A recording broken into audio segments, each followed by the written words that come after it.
What have you gained from your experience working during the pandemic in the shelter? How did it change you? I feel like this experience brought me a lot of knowledge. It opened up my eyes, and I was able to service a community that I've never worked with before. We got to work with different agencies, LASA, the Department of Mental Health. A reason we probably would have never connected if it wasn't for this particular reason. I'm not gonna say it was easy because it wasn't. It was definitely very hard, but there was rewarding moments.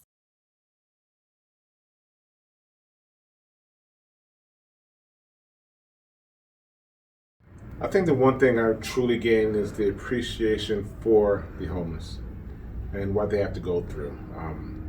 Of course, you have those people who don't want to be housed because of various personal reasons, but there's a lot of people out there who are just unfortunate, bad luck that happened to them, and they ended up on the streets and have no place to go. So that was a thing I gained the most.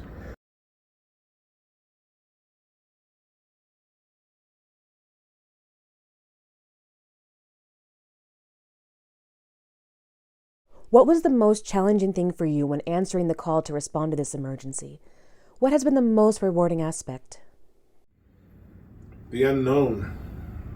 We got called on this emergency, and because of COVID, of course, and no one knew the how big COVID is going to be or where it was going to go. And having to answer this call is actually having to put your life on the line. Having to go there and put on this hazmat suit and mask and gloves and a face shield and forever, sanitizing our hands and keeping 10 feet away from these people who were homeless, who were living on the streets, who were in closed quarters, and having to come and work with them and be around them was really scary. And not knowing where it's going to go, if we're going to put our lives on the line and catch COVID, and actually, are we going to die from it? It was such unknown for the whole time that it was a really scary thing for us. When we first got the call, it was definitely something that was very difficult. It was mixed emotions. You wanted to go out and help, but you're also very scared because you didn't know what direction COVID was going to go. We didn't have any answers in regards to what our department was going to do. All we knew is that we were being asked to go and service a community that we've never serviced before. And I'm happy I did it, but it was definitely something that was very scary. Why was this important to you? It was important to me because it needed to be done. I love helping people. I love being there for others, and I think it's important for as recreational professionals to step up for the city, for the country, for ourselves, to help others, to get these homeless people off the street, to provide shelter, to provide mental stimulation or food. It's stepping up doing this. It was really rewarding for me, and for everyone who ended up doing it. A lot of my coworkers, like me, was afraid because we didn't know. But after a few weeks, after getting to know these people, it really opened up all of our hearts and made us feel really connected to them and really happy that we were the ones that put our lives on the front line to do this, to help with this pandemic.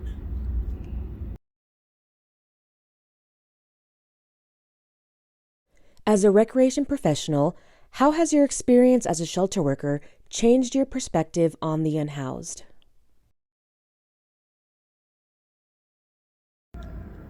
It gave me more appreciation for the homeless. It I realized they're people as well. Their problems is not that different from mine, And it reminded me when I was younger, when I was practically homeless, living couch to couch, and how close I could have been to them, or in that situation, living on the street. Uh, Unfortunately, maybe being on drugs, or the issues that they go through. But yeah. Do you have a story you can share with us about your experience in the shelter?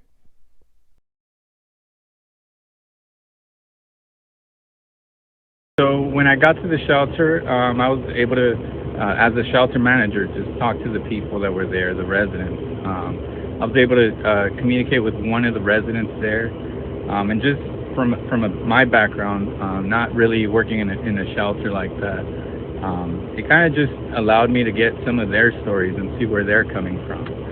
So I just want to share something real quick.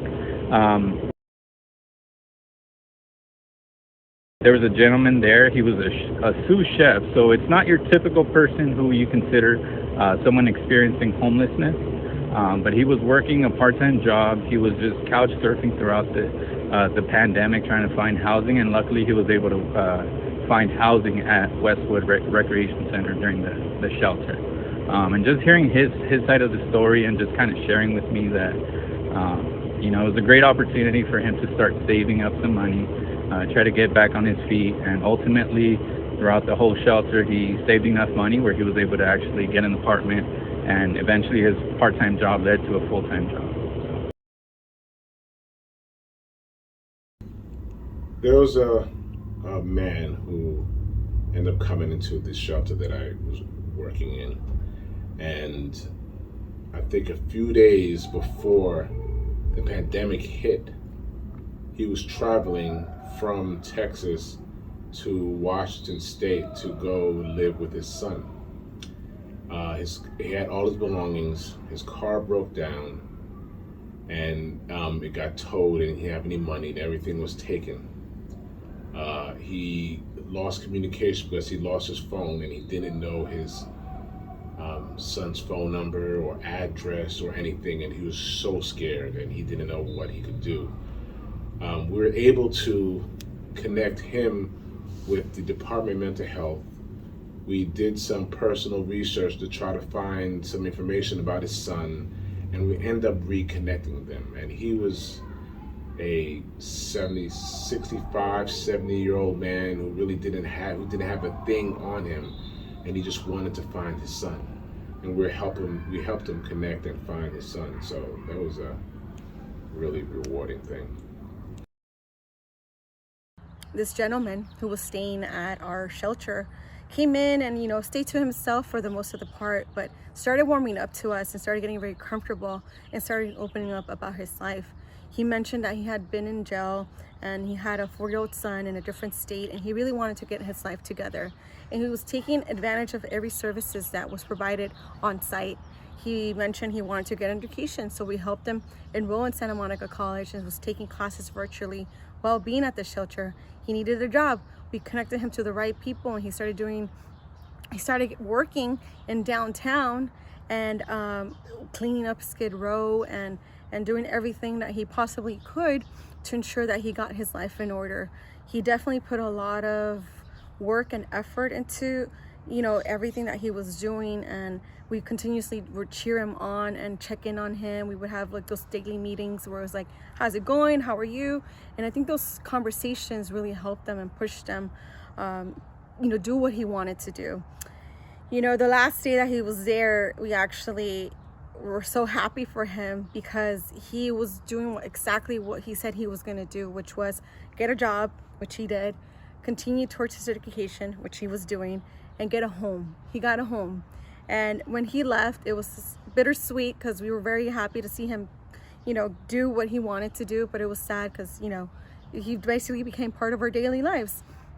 We cheered him on as he walked away and did a little chant for him, and he was definitely very grateful. At the end, right before he left, he gave us a letter stating, thank you for everything. If it wasn't for you guys, I wouldn't be where I'm at today.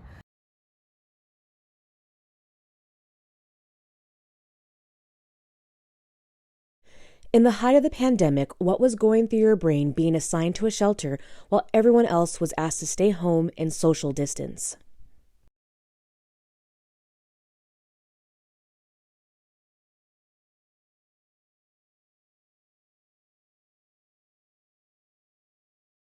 How did you manage your mental health during this time?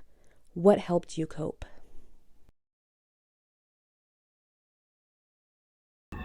Camaraderie. All of my fellow peers and Brecken Park friends coming in there, having that to talk about a situation, about what's going on in other parks, what's going on there, and being able to, get away when our shift was over and refresh ourselves. We had long days. We worked 12-hour days, either day or night, 4 days a week. And so having the 3 days off really helped us because there was a longer weekend, a longer extension for our recovery. And that helped me cope. But the biggest thing is having friends and family around and being able to talk to them about my experience and knowing that other people were going through the same thing I was going through.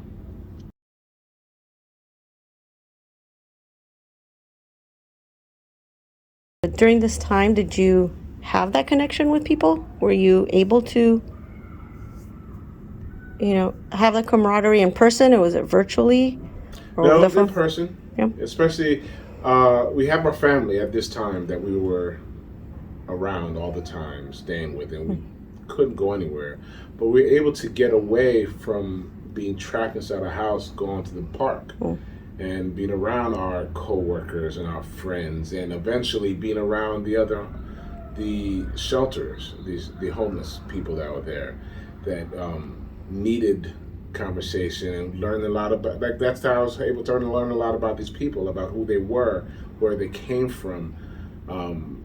I met a few people that came from New Jersey, where I'm from, and having that connection.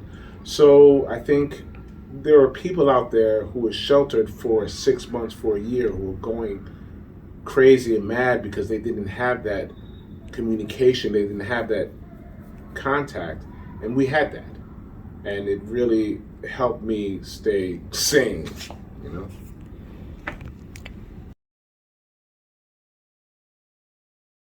So definitely, this experience was not easy, but extremely rewarding, and I would do it all over again if I had to, but hopefully not.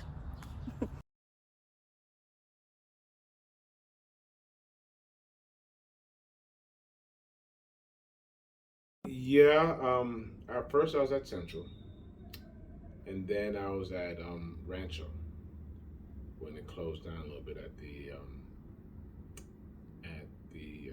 trailers, and that was kind of a different experience.